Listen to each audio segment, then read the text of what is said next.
ಕರ್ನಾಟಕ ರಾಜ್ಯ ರೈತ ಸಂಘದ ಇಂದಿನ ಈ ಹೋರಾಟದ ಪೂರ್ವಭಾವಿ ಹಂತದ ಭವ್ಯ ವೇದಿಕೆಯ ದಿವ್ಯ ಸಾನ್ನಿಧ್ಯವನ್ನು ಕರುಣಿಸಿದ ಮಾರ್ಗದರ್ಶಕ ಪರಮ ಪೂಜ್ಯ ಗುರುವರ್ಯರಾದ ಶ್ರೀಮನ್ ನಿರಂಜನ ಪ್ರಣವ ಸ್ವರೂಪ ಜಗದ್ಗುರು ಸಂಪಾದನ ಮಹಾಸ್ವಾಮೀಜಿಯವರ ಪವಿತ್ರ ಶ್ರೀಚರಣಕ್ಕೆ ಅನಂತ ಭಕ್ತಿ ಪ್ರಣಾಮಗಳನ್ನು ಸಮರ್ಪಣೆ ಮಾಡಿ,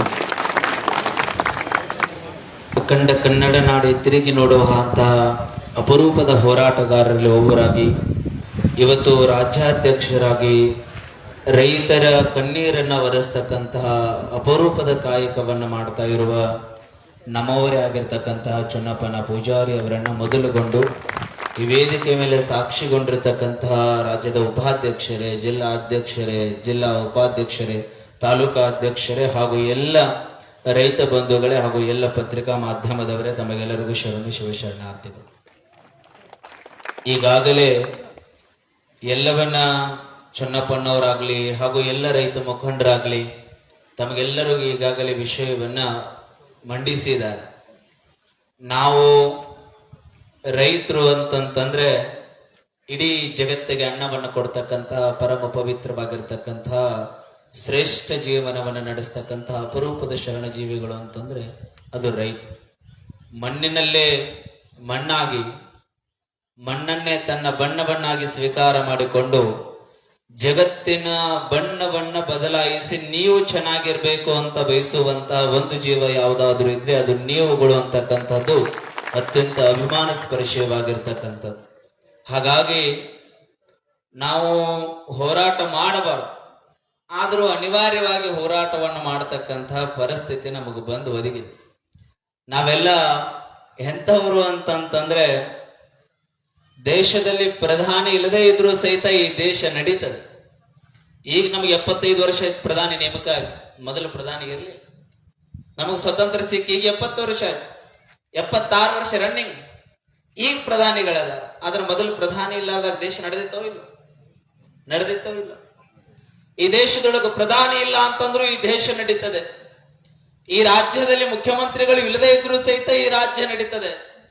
ಜಿಲ್ಲೆಯಲ್ಲಿ ಉಸ್ತುವಾರಿ ಸಚಿವರಿಲ್ಲದೆ ಇದ್ರೂ ಸಹಿತ ನಮ್ಮ ಜಿಲ್ಲೆ ನಡೀತದೆ. ತಾಲೂಕಿನಲ್ಲಿ ಶಾಸಕರಿಲ್ಲದೆ ಇದ್ರೂ ಸಹಿತ ತಾಲೂಕು ನಡೀತದೆ. ಗ್ರಾಮ ಪಂಚಾಯಿತಿಯಲ್ಲಿ ಅಧ್ಯಕ್ಷರಿಲ್ಲದೆ ಇದ್ರೂ ಸಹಿತ ಗ್ರಾಮ ನಡೀತದೆ.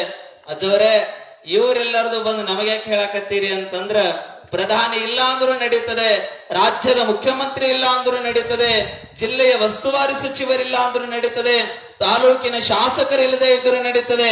ಆದ್ರೆ ರೈತ ಒಬ್ಬ ಇಲ್ಲದೆ ಹೋದ್ರೆ ನಾವೆಲ್ಲ ಹೊಟ್ಟಿಗೆ ಮಣ್ಣು ತನಬೇಕಾಗ್ತದೆ ಅಂತಕ್ಕಂತ ಸತ್ಯದ ಅರಿವನ್ನ ಇಡೀ ಅಖಂಡ ನಾಡಿಗೆ ನಾವೆಲ್ಲರೂ ತೋರಿಸಿಕೊಡ್ಬೇಕಾಗಿದೆ. ಹಾಗಾಗಿ ಇವತ್ತು ನಮ್ಮ ಭೂಮಿಯನ್ನ ತಾವೇನು ತಗೊಳ್ತಾ ಇದ್ದೀರಿ, ನೀವು ತಗೊಳ್ತಾ ಇದ್ದೀರಿ ಅನ್ನುವಂಥದ್ದು ನೀವೊಂದೊಳ್ಳೆ ಕೆಲಸವನ್ನ ಮಾಡ್ತಾ ಇದ್ದೀರಿ. ಆದರೆ ನಮ್ಮ ರೈತನಿಗೂ ಸಹಿತ ಅನುಕೂಲವಾಗಬೇಕು. ಹಾಗಿದ್ರೆ ಮಾತ್ರ ರೈತ ನಮಗೆ ಶಾಲು ಕೊಡ್ತಾನೆ, ಹೊರತಾಗಿ ಇಲ್ಲದಿದ್ರೆ ನೀವು ಕೈ ತಗೊಳ್ತಾನೆ ಅಂತಕ್ಕಂತ ಎಚ್ಚರಿಕೆಯ ಮಾತುಗಳನ್ನ ಈ ವೇದಿಕೆಯ ಮುಖೇನವಾಗಿ ನಾವು ಹೇಳಲಿಕ್ಕೆ ಬಯಸ್ತೇವೆ. ಕಾರಣ ಇವತ್ತು ಅಗಳ ಚುನ್ನಪ್ಪನ ಹೇಳಕತ್ತಿದ್ದ, ಬುದ್ಧಿ ಮೊದಲ 8 ಜನ ಕಾಣಕತ್ತಿದ್ರು, ಈ ಹೆಸರು ಶಾಲೆ ಹಾಕಿದ ಮೇಲೆ ಒಬ್ಬೊಬ್ಬನ ಮೈಯಾಗ 10 ಜನ ಬಂತಾರ ನೋಡ್ರಿ. ಕಾರಣ ಅಂದ್ರೆ ಈ ಶಾಲೆಗೆ, ಈ ಬಣ್ಣಕ್ಕೆ ಒಂದು ಬಹುದೊಡ್ಡದಾದಂತಹ ಶಕ್ತಿ ಇದೆ. ಹಾಗಾಗಿ ಆ ಶಕ್ತಿ ಪ್ರದರ್ಶನವನ್ನ ದಿನಾಂಕ 30ನೇ ತಾರೀಕಿನ ದಿನ ಬಸವೇಶ್ವರ ವೃತ್ತದಲ್ಲಿ ಇದೇ ಚಿಕ್ಕೋಡಿ ಮಹಾನಗರದಲ್ಲಿ ನಾವೆಲ್ಲರೂ ಸಂದೇಶವನ್ನ ಸಾರಬೇಕಾಗಿದೆ. ಅಖಂಡ ಚಿಕ್ಕೋಡಿ ಜಿಲ್ಲೆಯ ರೈತರು ನಾವು ಸಾಮಾನ್ಯ ರೈತರಲ್ಲ, ನಾವು ಸೆಟ್ ಹೊಡೆದ ನಿಂತ್ರೆ ರಾಜ್ಯದ ಮುಖ್ಯಮಂತ್ರಿಯನ್ನು ಕರೆಸುವ ತಾಕತ್ತು ನಮಗಿದೆ ಅಂತ ಹೇಳಿ ನಾವೆಲ್ಲ 30ನೇ ತಾರೀಕು ಗಂಟಾ ಘೋಷವಾಗಿ ನಾವು ಈ ಒಂದು ಪ್ರತಿಭಟನೆಯನ್ನು ಮಾಡಬೇಕಾಗಿದೆ ಎನ್ನುವಂಥದ್ದನ್ನ ಈ ಸಂದರ್ಭದಲ್ಲಿ ಹೇಳಿ, ಕಾರಣ ಇವತ್ತು ಸುಮಾರು 100 ಎಕರೆ ಭೂಮಿ, ಬೆಲೆ ಬಾಳುವಂತಹ ಭೂಮಿ. ಸ್ವಾಮಿ, ರೊಕ್ಕ ಸಿಗುತ್ತದೆ, ಹಣ ಸಿಗುತ್ತದೆ, ಬಂಗಾರ ಸಿಗುತ್ತದೆ, ಖರೆ ನಾಯಿ ಭೂಮಿ ಮೇಲೆ ಉಳಿತೀನೋ ಇಲ್ಲ ಶಾಶ್ವತ ಇಲ್ಲ. ಆದ್ರೆ ನನ್ನನ್ನ ನಂಬಿರ್ತಕ್ಕಂಥ ಜೀವಕ್ಕೆ ಇರುವುದು ಭೂಮಿ ಮಾತ್ರನೇ ಹೊರತಾಗಿ ಬೇರೆ ಯಾವುದೂ ಅಲ್ಲ. ಹಾಗಾಗಿ ಆ ಭೂಮಿಯನ್ನ ನಾವು ಉಳಿಸ್ಬೇಕು ಅಂತಂದ್ರೆ ಆ ಭೂಮಿ ಕೊಟ್ಟು ಮತ್ತೊಂದು ಭೂಮಿ ತಗೊಳ್ಬೇಕು ಅಂದ್ರೆ ತಾಕತ್ತು ನಮ್ಮ ಕಡೆ ಇಲ್ಲ. ಯಾಕ? ವರ್ಷಕ್ಕೆ ಹೊಲದಾಗ ಹಾಕಿ ನಮ್ಗೆ ರಗಡೆ ಆಗಿರ್ತೀವಿ. 3 ಸರಿ ಮುರಿದು ಬಿತ್ತೀನಿ ನಾನು ಹೊಲದಾಗ, 3 ಸರಿ ಮುರಿದು ಬಿತ್ತೀನಿ. ಖರೆ ರೈತರ ಕಷ್ಟ ಕೇಳೋರ ಅನಿವಾರ್ಯ, ಅದನ್ನ ನಂಬಿ ಬದುಕ್ತಾ ಇದ್ದೇವೆ ಅಂತಂದ್ರೆ ಹೋಗ್ಲಿ ಜೀವನ ಅಂತ ಹೇಳಿ ನಾವು ಭೂಮಿ ತಾಯಿ ಮೇಲೆ ಭಾರವನ್ನ ಹಾಕಿ ಆ ಭೂಮಿ ತಾಯಿ ಕಡೆಯಿಂದ ನಾವು ಭಾಷೆ ತಗೊಂಡಿವಿ, ಆ ಭೂಮಿ ತಾಯಿಗೆ ನಾವು ಭಾಷೆ ಕೊಟ್ಟೇವಿ. ಅವ್ವ ನಿನ್ನ ಹತ್ರ ಎಂತ ತಾಕತ್ತೈತಿ ಅಂತಂದ್ರ ಜಗತ್ತಿನೊಳಗೆ ಯಾರಿಗೆ ಅಂತ ತಾಕತ್ತಿಲ್ಲ. ಕೇವಲ ಒಂದು ಕಾಳು ಹಾಕಿದ್ರೆ 1000 ಕಾಳು ಕೊಡ್ತಕ್ಕಂಥದ್ದು ಭೂಮಿ ಮಾತ್ರ ಈ ಜಗತ್ತಿನೊಳಗಿದೆ, ಹೊರತಾಗಿ ಬೇರೆ ಯಾವುದೂ ಅಲ್ಲ. ನೀವು ತಿಂದು 1000 ಕಾಳು ಕೊಡ್ತೀರ? ಸಾಧ್ಯ ಇಲ್ಲ. ಹಾಗಾಗಿ ಆ ಭೂಮಿಯನ್ನು ನಾವು ಉಳಿಸ್ಕೊಳ್ಬೇಕಾಗಿದೆ. ಇವತ್ತು ನಾಳೆ 30ನೇ ತಾರೀಕು ಅದೇ ಸಭೆಯಲ್ಲಿ ನಾವು ಘಂಟಾಘೋಷವಾಗಿ ರಾಜಕೀಯವನ್ನ, ಪಕ್ಷಪಾತವನ್ನ ಬದಿಗಿಟ್ಟು ನಾವು ಈ ರೈತರಿಗಾಗಿ ಹೋರಾಡ್ತೇವೆ. ಪರಮ ಪೂಜನೀಯ ಗುರುಗಳಾಗಿರ್ತಕ್ಕಂತಹ ಚಿಕ್ಕೋಡಿಯ ಸಂಪಾದನಾ ಮಠದ ಸ್ವಾಮೀಜಿಯವರಾಗ್ಲಿ ಅಥವಾ ನಾನಾಗ್ಲಿ, ನೀವು ರೈತರು ಯಾವ ಸಂದರ್ಭದಲ್ಲಿ ಕರೀತೀರಿ ಆ ಮೊದಲನೇ ಹೆಜ್ಜೆಗಳು ಈ 2 ಮಠಗಳು ನಿಮ್ಮ ಜೊತೆಗೆ ನಿತ್ಯವೂ ಇರ್ತವೆ ಅಂತಕ್ಕಂತ ಮಾತುಗಳನ್ನ ಈ ಸಂದರ್ಭದಲ್ಲಿ ಹೇಳಿ, ಒಟ್ಟಾರೆ 30ನೇ ತಾರೀಕು ಅಖಂಡ ಜಿಲ್ಲೆಯಿಂದ ನಿಮ್ಮ ಮನೆಗಳಿಂದ ತಲಾ 50 ಜನರು ಬಸವೇಶ್ವರ ಸರ್ಕಲ್ ನಲ್ಲಿ ತಾವೆಲ್ಲರೂ ಒಂದು ಪ್ರತಿಭಟನೆಯಲ್ಲಿ ಕುತ್ತುಕೊಳ್ಬೇಕು. ನಮ್ಮ ರೈತರ ಭೂಮಿಗೆ ನಿಗದಿತ ಬೆಲೆ ಆಗುವವರೆಗೆ ನಾವ್ಯಾರು ಆ ಜಗದಿಂದ ಕದಲು ಕೂಡುದು ಅಂತಕ್ಕಂತಹ ಮಾತನ್ನು ಸಹಿತ ಈ ಸಂದರ್ಭದಲ್ಲಿ ಹೇಳೋದಕ್ಕೆ ಇಚ್ಛಾ ಪಡ್ತೇವೆ. ಅಲ್ಲಿ ಆಗುವವರೆಗೆ ಅಲ್ಲಿ ಅಜ್ಜವ್ರಂದ್ರು ನಿಂದ ಭೂಮಿ ಎಲ್ಪಾ ಕರೆ ನೀ ಬರ್ಬೇಕಂತ ಹೇಳಿದ್ರು. ಖರೆ ರೈತರಿಗಾಗಿ ನಾವು ಬರಲೇಬೇಕಾಗ್ತದೆ. ಚೆನ್ನಪ್ಪನ ನೀ ಎದ್ದು ಹೋಗೋ ಮಠ ನಾವು ಎದ್ದು ಹೋಗುದು ಬೇಕಾದ ಖರೆ ರೈತರಿಗಾಗಿ. ಯಾಕಂದ್ರೆ ನೀವು ಕೊಟ್ಟಿದ್ರೆ ಮಠಗಳು ನಡೀತವೆ, ಮಂದಿರಗಳು ನಡೀತವೆ, ಗುಡಿ ಗುಂಡಾರಗಳು ನಡೀತವೆ. ನೀವ ಕೊಡ್ಲಿಲ್ಲ ಅಂತಂದ್ರೆ ಮಠಗಳಲ್ಲಿ ನಡೀತಾವ, ಗುಡಿಯಲ್ಲಿ ನಡೀತಾವ, ನಾವೆಲ್ಲಿ ನಡೀತೇವೆ. ನೀವು ಉಳಿದರೆ ಮಾತ್ರ ಈ ಜಗತ್ತು ಉಳಿಲಿಕ್ಕೆ ಸಾಧ್ಯ ಅದೇ ಹೊರತಾಗಿ ನೀವು ಉಳಿದ ಇದ್ರೆ ನಾನಲ್ಲ, ಈ ಜಗತ್ತೇ ಉಳಿಯೋದಿಲ್ಲ ಅಂತಕ್ಕಂಥ ಸತ್ಯದ ಮಾತು ನನಗೆ ಗೊತ್ತಿದೆ ಎನ್ನುವಂತ ಮಾತುಗಳನ್ನ ಈ ಸಂದರ್ಭದಲ್ಲಿ ಹೇಳಿ ಒಟ್ಟಾರೆ. ಎಷ್ಟು ಗಂಟೆ? 30ನೇ ತಾರೀಕು ಬೆಳಗ್ಗೆ 10:30 ಆ ಸ್ಥಳದಲ್ಲಿ ಪ್ರತಿಭಟನೆ ಪ್ರಾರಂಭಗೊಳ್ಳುತ್ತದೆ. ನಾವೆಲ್ಲ ಸುಮಾರು 10 ರಿಂದ 15 ಸಾವಿರ ಜನ ಸೇರಿ 3 ತಾಲೂಕಿನ ಶಾಸಕರನ್ನ ಕರೆತಂದು ಅವರಿಗೆ ನಮ್ಮ ಬೇಡಿಕೆಗಳನ್ನಿಟ್ಟು ಆ ಬೇಡಿಕೆಗಳಿಗೆ ಒಪ್ಪಿಗೆ ಸಹಿ ಆಗುವವರೆಗೆ ನಾವು ಯಾರು ಎದ್ದು ಹೋಗಕೂಡದು ಅನ್ನುವಂತ ಮಾತುಗಳನ್ನ ಈ ಸಂದರ್ಭದಲ್ಲಿ ತಮಗೆಲ್ಲರಿಗೂ ಈ ಸಭೆಯಲ್ಲಿ ಪಾಲ್ಗೊಂಡು ಈ ಸಭೆಯನ್ನು ಯಶಸ್ವಿ ಮಾಡಿದ ಎಲ್ಲ ನನ್ನ ರೈತರಿಗೆ ಹೃದಯ ತುಂಬಿ ಅಭಿನಂದನೆಗಳನ್ನು ಸಮರ್ಪಣೆ ಮಾಡಿ ಮತ್ತೆ ಪುನಃ ನೆನಪಿರಲಿ, 30ನೇ ತಾರೀಕು 10:30 ಬಸವಣ್ಣ ನಮ್ಮನ್ನ ಕೈ ಮಾಡಿ ಕರೀತಾ ಇದ್ದಾನೆ ಅನ್ನುವಂತ ಮಾತುಗಳನ್ನು ಈ ಸಂದರ್ಭದಲ್ಲಿ ಹೇಳಿ ನನ್ನ ಮಾತಿಗೆ ನಾನು ವಿರಾಮಿಸ್ತಾ ಇದ್ದೇನೆ. ಜೈ ಯಲ್ಲಮ್ಮ, ಜೈ ಜೈ ಯಲ್ಲಮ್ಮ. ಜಗತ್ತಿಗಾಗಿ ದುಡಿಯುವ ಏಕೈಕ ಜೀವಿ ರೈತ.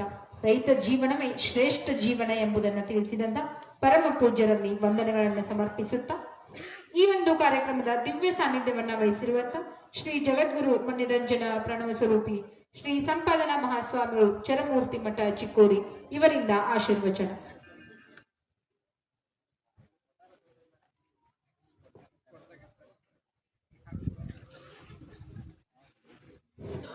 ಓಂ ಶ್ರೀ ಗುರು ಬಸವಲಿಂಗಾಯ ನಮಃ. ಕೃಷಿ ಕೃತ್ಯ ಕಾಯಕೋ ಮಾಡುವ ಸದ್ಭಕ್ತನ ಪಾದವ ತೋರೆಯನಗೆ ಅದೆಂತೆಂದೊಡೆ ಆತನ ತನುಶುದ್ಧ, ಆತನ ಮನಶುದ್ಧ, ಆತನ ಧನಶುದ್ಧ, ಆತನ ಭಾವಶುದ್ಧ. ಅಂತಪ್ಪ ಸದ್ಭಕ್ತನ ಮನೆಯ ಹೊಕ್ಕು ಲಿಂಗಾರ್ಚನೆ ಮಾಡುವ ಗುರು ಪಾವನ್ ನೋಡ ಕೋಲ ಸಂಗಮ ದೇವ. ಹಲಟ್ಟಿ ಗ್ರಾಮದ ಪವಿತ್ರ ಮಹಾಲಕ್ಷ್ಮಿ ದೇವಸ್ಥಾನದ ಪ್ರಾಂಗಣದಲ್ಲಿ ಹಮ್ಮಿಕೊಂಡಿರ್ತಕ್ಕಂತಹ ಶಿರು ಶಾಲು ದೀಕ್ಷಾ ಕಾರ್ಯಕ್ರಮ. ಈ ಕಾರ್ಯಕ್ರಮದಲ್ಲಿ ದಿವ್ಯ ಸಾನ್ನಿಧ್ಯ ವಹಿಸಿರುವಂತಹ ಸಿದ್ಧ ಸಂಸ್ಥಾ ಮಠದ ಪರಮ ಪೂಜ್ಯ ಶಿವಪ್ರಸಾದ್ ದೇವರ ಶರಣಾರ್ಥಿ ಸಲ್ಲಿಸಿ, ಕರ್ನಾಟಕ ರೈತ ಸಂಘದ ರಾಜ್ಯಾಧ್ಯಕ್ಷರಾದ ಶ್ರೀ ಚಿನ್ನಪ್ಪ ಪೂಜಾರಿ ಅವರಲ್ಲಿ ಶರಣೆಂದು, ಉಪಾಧ್ಯಕ್ಷರಲ್ಲಿ ಎಲ್ಲ ಜಿಲ್ಲೆಯ ರೈತ ಸಂಘದ ಮುಖಂಡರಲ್ಲಿ ಶರಣಾರ್ಥಿ ಸಲ್ಲಿಸಿ, ಹಾಲಟ್ಟಿಯಿಂದ ಚಿಕ್ಕೋಡಿಯಿಂದ ಸುತ್ತಮುತ್ತಲಿಂದ ಗ್ರಾಮದ ಆಗಮಿಸಿದ ಸಮಸ್ತ ರೈತ ಬಂಧುಗಳೇ, ತಾಯಂದ್ರೆ, ಪತ್ರಿಕಾ ಮಾಧ್ಯಮದವರೇ ತಮಗೆಲ್ಲ ಶರಣಾರ್ಥಿಗಳು. ಈಗ ಯಾರು ಚಪ್ಪಲ್ ಹೊಡೆದ್ರು ಅವ್ರ ಹೊಟ್ಟ ಹೊಲ ಹೊಂಟಾವ, ಓದವ್ರು ಹೋಗಂಗಿಲ್ಲ. ಹಿಂಗ ಆತಂದ್ರೆ ನಾವು ಬರೋದು ಹೆಂಗಾಗೋದ? ಭಾಳ ಮಂದಿ ತಿಲ್ಯಾಗ ಏನೈತಿ, ಅವ್ರು ಹೊಂಟೈತ್ಬಿಟ್ಟು ನಮ್ಮದೇನಾಕೈತಿ ಹಿಂಗೆ ತಿಲ್ಯಾಗ ಭಾಳ ಮಂದಿಗೆ ಇಂದ ಅವ್ರು ಹೊಂಟೈತಿ, ಇನ್ನೊಂದು ಸಂತೋಷಪಟ್ಟು ನಿಮ್ದು ಹೋಗತೈತೆ. ಅವ್ರ ಅಗಲ ಮುಖ ತಗೋ, ಅವ್ರ ರಸ್ತ ಸಾನ್ ನೋಡೋದಿಲ್ಲ ಯಾವಾಗಲೂ. ಅವ್ರು 20 ವರ್ಷದಿಂದ ಸರ್ವೆ ಮಾಡಿದ್ರು ಹೊಲ, ನಮ್ದು ಹೊಲ ಸರ್ವೆ ಮಾಡಿದ್ರು. ನಾ ಬಂದ 5 ವರ್ಷ ಆಗಿತ್ತವ. ಅವಾಗ 1 ಎಕರೆ ಹೋಗಿತ್ತು ನಮ್ಮ ಮಠದ ಹೊಲ. ನಮ್ಮ ಮಠ ಅಂದ್ರೆ ನಿಮ್ದ ಮಠ. ನಾವು ಸುಮ್ಮ ಜವಾಬ್ದಾರಿ ತಗೊಂಡು ಉಸ್ತುವಾರಿ ಸ್ವಾಮಿಗಳು, ನಾವು ಭಕ್ತರದಲ್ಲ ಮಠ. ಹೀಗಾಗಿ 1 ಎಕರೆ ಹೊಂಟಿತ್ತು ಅವಾಗ. ಹೋಗ್ಲಿ ಬಿಡಿ, ಮತ್ತೆ 1 ಎಕರೆ ಬೈಪಾಸ್ ಹೋಗ್ತೈತಿ, ಏನಾರೇ ಕೊಡ್ತಾರ ಸುಮ್ ಕೂತು 20 ವರ್ಷ ಆದ್ಮೇಲೆ ಮತ್ ಮಾಫ್ ಮಾಡಿದ್ರು ಅದ ಹೊಲ್ದಾಗ ಮಾಫ್ ಮಾಡಿದ್ರು. ಅದಕ್ಕಾಗಿ ನಾವು ಅವ್ರು ಕೊಡ್ತಕ್ಕಂತ ದರ ಅದು ಎಲ್ಲಿ ನಮ್ಮ ರಾಜ್ಯದಾಗ ಎಲ್ಲಿ ದರ ಇವರ ತಗದಾರ ಹೊಸ ದರ ಬಿಡದಿ ಒಳಗ 3-4 ಕೋಟಿ ನೋಡಿ ಮನೆ 4 ಕೋಟಿ ಕೊಡ್ತೀವಿ ಅಂದ್ರೆ ಸುನ್ನಪ್ಪವ್ರಿಗೆ 4 ಕೋಟಿ ಕೊಡ್ತೀವಿ ಕೊಡಾಕ್ ಹೇಳಿ ಅಂತೇಳಿ 10 ಕೋಟಿ ಕೊಟ್ಟರು ನಮ್ಮ ಹೊಲ ಕೊಡಂಗಿಲ್ಲ ಅಂದ್ರು ಅವ್ರು ಬಿಡದೆ ಅವ್ರು. ಆದ್ರೆ ಬರೀ 5 ಗುಂಟೆಕ 80,000 ರೂಪಾಯಿ ಅಂದ್ರೆ ಗತಿ 30 ಲಕ್ಷ ರೂಪಾಯಿ ಎಕರೆ ಆಯ್ತದ 32 ಲಕ್ಷ ರೂಪಾಯಿ ಆದೊಟ್ಟ ಅಲ್ಲೇ ನಮ್ಮ ಹೊಲದ ಮಗ್ಲ ಪ್ಲಾಟ್ ಹಾಕ್ಯಾರೆ. ಹೊಲದ ಮಗ್ಲ ಒಟ್ಟ ಹಿಂಗೆ ಆಜು ಬಾಜುನ 25 ಲಕ್ಷ ರೂಪಾಯಿ 30-40 ಗುಂಟೆನೂ ಅಲ್ಲ ಒಂದು ಗುಂಟೆ ಕಡಿಮೆ ಹೋಗೈತದ ಲೆಕ್ಕ ಹಾಕಿದ್ರೆ 25 ಲಕ್ಷ ರೂಪಾಯಿ ಒಂದು ಪ್ಲಾಟ್ ಕೊಡಕತ್ತಾರ ಅವ್ರು. ಏನೇ ಪ್ಲಾಟ ಇದು ನಮ್ಮ ಉಪಾಧ್ಯಕ್ಷ ಹೇಳಿದ್ರು ಇನ್ನೊಂದು 5 ವರ್ಷಕ್ಕೆ 50 ಲಕ್ಷ ರೂಪಾಯಿ ಪ್ಲಾಟ್ ಬೀಳ್ತಾವ. ಪ್ಲಾಟ್ ಹಾಕಾವ 30-40ನ ನಿಮೂ ಹಾಕಾವ. ಅದಕ್ಕಾಗಿ ಇವ್ರು ಕೊಡ್ತಕ್ಕಂಥ ದರ ಇದು ಯಾರಿಗೂ ಒಪ್ಪಿಗೆ ಇಲ್ಲ. ಈಗ ಅವ್ರು ಹೇಳಿದ್ರೆ ರೈತ 5 ಎಕರೆ 5 ಕೋಟಿ ರೂಪಾಯಿ 1 ಎಕರೆ ಕೊಡ್ತೀವಿ ಅಂತಂದ್ರು ನಾ ಕೊಟ್ಟಿಲ್ಲ ನಾ ಎಂತ ಪಾಪಿ ಅಂತ ಈಗ ಅನ್ನಕತ್ತಾರ ಅವ್ರು. ಇಲ್ಲಿ ಅವ್ರು ನೋಡಿ 5 ಕೋಟಿ ಯಾಕ ಈಗ ಕರ್ನಾಟಕ ರಾಜ್ಯ ರೈತ ಸಂಘ ಎಕರೆ 10 ಕೋಟಿ ಕೊಡಿಸ್ತು ಅನ್ನಕತ್ತಾರ. ಅದಕ್ಕಾಗಿ ನಾವು ಅವ್ರ ಜೊತೆಗಿರ್ಬೇಕು. ರೈತನೇ ರಾಷ್ಟ್ರದ ಬೆನ್ನೆಲುಬು ಅಂತ ಹೇಳ್ತಾರೆ. ಈ ರೈತರ ಬೆನ್ನೆಲುಬು ಯಾವ್ದಂದ್ರೆ ರಾಜ್ಯ ರೈತ ಸಂಘ ಅನ್ನೋದನ್ನು ಯಾರು ಮರ್ಯಾಕ್ ಹೋಗ್ಬಾರ್ದು. ಅವ್ರು ಇವತ್ತು ಮನಸ್ಸು ಮಾಡಿದ್ರೆ ಎಷ್ಟು ರೇಟ್ ಐತ್ಲ 5 ಕೋಟಿ ಅಂದಲ್ಲ ಅದಕ್ಕೆ ಹೆಚ್ಚಿಗೆ ಕೊಡೋ ಕೆಲಸವನ್ನು ಮಾಡ್ತಾರೆ. ಗುರ್ಲಾಪುರದೊಳಗ ದಾಖಲೆ ಇತಿಹಾಸ ನಿರ್ಮಾಣ ಮಾಡಿದ್ರು. ಆ ಫ್ಯಾಕ್ಟರಿ ಅವ್ರು ಕೊಡ್ತಕ್ಕಂಥ ದರ ಬಹಳ ಕಡಿಮೆ ಇತ್ತದ. ಆದ್ರೂ ಕೂಡ ಸಮಾಧಾನಕರಾಗಿ 3,300 ರೂಪಾಯಿ ಕೊಡೋ ಕೆಲಸ ಮಾಡಿದ್ರು. ಈಗ ಮತ್ತೆ ಅವ್ರು ಈ ವರ್ಷ ಪ್ರತಿಭಟನೆ ಮತ್ತೆ ಕೂತ್ಕೊಂಡು ಪ್ರತಿಯೊಬ್ಬ ರೈತನಿಗೆ ಎಕರೆ 1 ಗುಂಟೆಕ 1 ಟನ್ಗೆ 5,000 ರೂಪಾಯಿ ಕೊಡಿಸೋ ಕೆಲಸ ಮಾಡ್ತಾನಕತ್ತ ನೋಡಿ. ಅಂದ್ರೆ ರೈತ ಸಾಹುಕಾರ ಆಗಬೇಕ, ರೈತ ಬಿಡುವಾಗತ್ತ. ಆದ್ರೆ ಉಳಿದವ್ರ ಸಾಹುಕಾರ ಕತ್ತಿದ್ದಾರೆ. ಆ ದೃಷ್ಟಿ ಒಳಗ ರೈತ ನಮ್ಮ ರಾಜ್ಯ ರೈತ ಸಂಘ ಐತು ಇಲ್ಲ ಅನಿಸ್ತಿಳಿದಿತ್ತು. ಯಾವಾಗ ಗುರ್ಲಾಪುರದ ಸ್ಟ್ರೈಕ್ ಮಾಡಿ ರೈತರಿಗೆ ಯಾವಾಗ ಬೆಲೆ ಕೊಟ್ರು ನಮ್ಮ ರಾಜ್ಯದೊಳಗೆ ರೈತ ಸಂಘ ಒಂದು ದೊಡ್ಡದೈತೆ ಅನ್ನೋದು ಗೊತ್ತಾಯ್ತು. ಅವಾಗ ರೈತರಿಗೆಲ್ಲ ಅಲ್ಲಿ ತನಕ ಗೊತ್ತೇ ಇರಲಿಲ್ಲ. ಅದು ನಮ್ಮ ಗುರ್ಲಾಪುರದಾಗ ಆತ್ಲ ಪ್ರತಿಭಟನೆ ಅದ್ಭುತವಾಗಿರ್ತಕ್ಕಂಥದ್ದು. ಆದಷ್ಟು ಒಳಗೆ ಬರ್ತಕ್ಕಂಥ 30 ತಾರೀಕಿಗೆ ಬರೀ ಹೊಲ ನಮ್ಮ ದೊಡ್ಡ ಐತಿ ಅವ್ರ ದೊಡ್ಡ ಐತಿ ಅವ್ರ ಹೋಗ್ಲಿ ನಾಕ್ ಹೋಗ್ಬಾರ್ದು. ಎಲ್ಲ ತಾಯಂದಿರು ಎಲ್ಲ ರೈತರು ಸುತ್ತಮುತ್ತ ಇರ್ತಕ್ಕಂಥ ಎಲ್ಲ ಬೀಗರು ಎಲ್ಲರನ್ನ ಕರೆಸಿ ಒಂದು ದೊಡ್ಡ ಪ್ರತಿಭಟನೆಯನ್ನ ನಾವೆಲ್ಲ ಹಮ್ಮಿಕೊಳ್ಳಬೇಕು. ಆವಾಗೆಲ್ಲ MLAಗಳು ಆಮೇಲೆ MP ಅವರು ರಾಜ್ಯ ಉಸ್ತುವಾರಿ ಸಚಿವರು ಎಲ್ಲರೂ ಬರ್ಲಿಕ್ಕೆ ಎಲ್ಲರಿಗೂ ಕೂಡ ಬರಾಕ್ ಕೇಳ್ಬೇಕು. ಲಿಂಬಿ ಗಿಡದವ್ರೆ ಎಲ್ಲರಿಗೂ ಫೋನ್ ಮಾಡ್ಬೇಕು. ನಾವು ಸ್ಟ್ರೈಕ್ ಮಾಡಕತ್ತೀವಿ ಎಲ್ಲ ಬರ್ಬೇಕು ನಮ್ಮ ಮಧ್ಯಕ್ಕೆ ಅಂತೇಳಿ. ಇಲ್ಲಿ ತಕ್ಕ ನಿಮ್ಮ ಮಧ್ಯಕ್ಕೆ ನಾವು ಬಂದಿವಿ, ಈಗ ನಾವು ಬೀದಿಗೆ ಬಂದಿವಿ, ನೀವು ಬರ್ರಿ ಸ್ಟ್ರೈಕ್ ಸರ್ಕಲ್ ಅಂತ ಹೇಳ್ಬೇಕು. ನೀವು ಹೇಳ್ಬೇಕು ಅಂದ ಬರ್ತಾರ ಅವ್ರು. MLAಗಳು ಬರ್ತಾರೋ MP ಬರ್ತಾರೆ ಉಸ್ತುವಾರಿ ಬರ್ತಾರೆ. ನಮ್ಮ ಎಲ್ಲ ಸಮಸ್ಯೆನ ಆಲಿಸ್ತಾರೆ. ಆಮೇಲೆ ರಾಜ್ಯಾಧ್ಯಕ್ಷರು ರಾಜ್ಯ ರೈತ ಸಂಘ ಏನ್ ಹೇಳ್ತದೆ ಅದನ್ನ ಕೇಳ್ತಾರೆ. ಆದಷ್ಟೇ ಒಳಗ ಎಲ್ಲ ರೈತರು ಒಗ್ಗಟ್ಟಾಗಿ ಆ 30 ತಾರೀಕಿಗೆ ಒಂದು ಪ್ರತಿಭಟನೆಯನ್ನ ಮಾಡೋಣ. ಅದ್ ನಂದು ಒಬ್ಬಂದು 3 ಎಕರೆ ಹೊಟ್ಟೈತಿ ಅಪ್ಪಗಳಂದ್ರು ಮತ್ ನಿಮ್ಗೆ ಅಟ್ಟು ರೊಕ್ಕ ಬಂದ್ರು ನಮ್ ಗತಿ ಅಂತಂದ್ರು. ಯಾರಿಗೆ ರೊಕ್ಕ ಬರ್ಲಿ ಅವ್ರು ಒಬ್ಬ ಸಾಹುಕಾರ ಅಷ್ಟು ಸಾಹುಕಾರ ಅದಂಗಲ್ಲ. ಆದಷ್ಟು ಒಳಗ 5 ಕೋಟಿ ಎಲ್ಲಿ ಹೊಲ ಮಾರು ಅಟ್ಟು ರೊಕ್ಕ ಬರುತ್ತಾವೆ ಯಾರೋ ಈ ಒಂದು ಹೊಲ ನಾವು ಮಾರಿ ಇಲ್ಲಿ ಹೊಲ ಹೋತು ಇನ್ನು ತಗೋಬೇಕಂದ್ರೆ ಮಾತಾಡ್ ಕೊಡಬೇಕು. ನಾವು ಮತ್ತೊಂದು 20 ಎಕರೆ ತಗೋಬೇಕಂದ್ರೆ 10 ಎಕರೆ ತಗೋಬೇಕಂದ್ರೆ ಅಷ್ಟು ಕೊಡ್ತಾರೆ. ಹೊಲ ಕೊಡಕ್ತಾ ಇರಲಿ. ಅದಕ್ಕಾಗಿ 1 ಎಕರೆ ಇದ್ದಾವ ಮುಂದೆ ದೊಡ್ಡ ಸಾಹುಕಾರ. ಇನ್ನು 10 ವರ್ಷದಾಗ 1 ಎಕರೆ ಹೊಲ ಆಯ್ತಂದ್ರೆ ನಾವು ದೊಡ್ಡ ಶ್ರೀಮಂತ ನೋಡಿ. ನಮ್ದು ಭೂಮಿ ಮ್ಯಾಲ ಅಷ್ಟು ಭೂಮಿಗೆ ಬೆಲೆ ಬರ್ತದೆ. ಅದಕ್ಕಾಗಿ ನಾವು ಯಾರು ಭೂಮಿಯನ್ನ ಕೊಡಂಗಿಲ್ಲ ಅನ್ನಂಗಿಲ್ಲ.